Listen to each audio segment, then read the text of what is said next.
Manang? Manang! Ako. Ako na po. Huwag niyo na po gawin yan. Ako na. Walang anuman ito. Kaya pa naman ng tuhod ko eh. Tutulungan ko na po kayo. Ako na bahala dito, Manang. Kayo naman.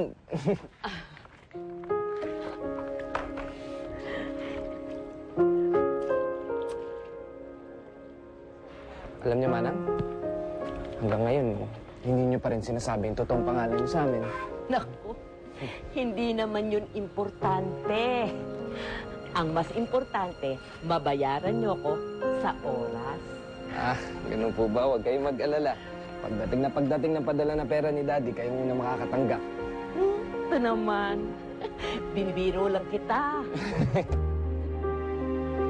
Magkano pinadala ng Daddy mo?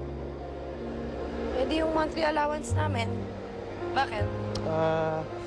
Uutang sana ako eh. Pwede ba? Wow. Para namang mag-asawa na tayo kung makautang ka. Hindi ka na nahiya, Bernie. Hindi naman para sa akin eh. Para kay Happy. Pang tuition niya.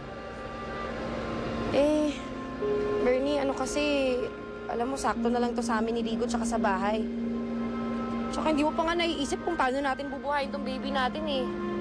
Sige na naman, babe. Babayaran naman kita agad eh. Asos! May lambing-lambing pang nalalaman. Isa pa ha, isa na lang hihiwalayan na talaga kita. Alam mo, siguro pangit yung itsura ng baby natin kasi puro konsumisyon na lang ang binibigay mo sa akin. Alam mo, Po. napansin ko, masipag kang mag-aral. Salamat. Ano bang kursong kinukuha mo sa kolehiyo? Engineering. Computer engineering po. Pero alam niyo, ang gusto ko talaga architecture eh. Architecture? Opo. Parang si Pablo! Ha? Yung lolo mo, doon sa itaas, merong drawing doon. Hindi ba arkitekto ang lolo mo? Yung project niya. Buti pa kayo. Nakita niyo na. Ang daddy mo naman. Si Daddy. Ayun po. 6 months dito, tapos 6 months doon sa States. Meron na siyang ibang asawa eh. Pangalan niya, Tita Debbie. Alam niya pa, Manang, kung nagkataon lang na below 21 years old kami ni ate, malamang napetisyon na kami ni Papa. Kaya lang ngayon, wala. Sobrang tagal po. Aalis din kayo?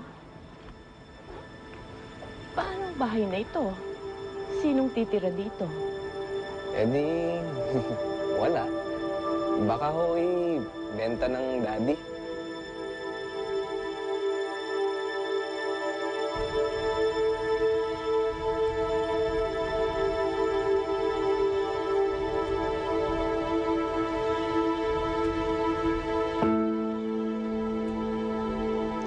Tita?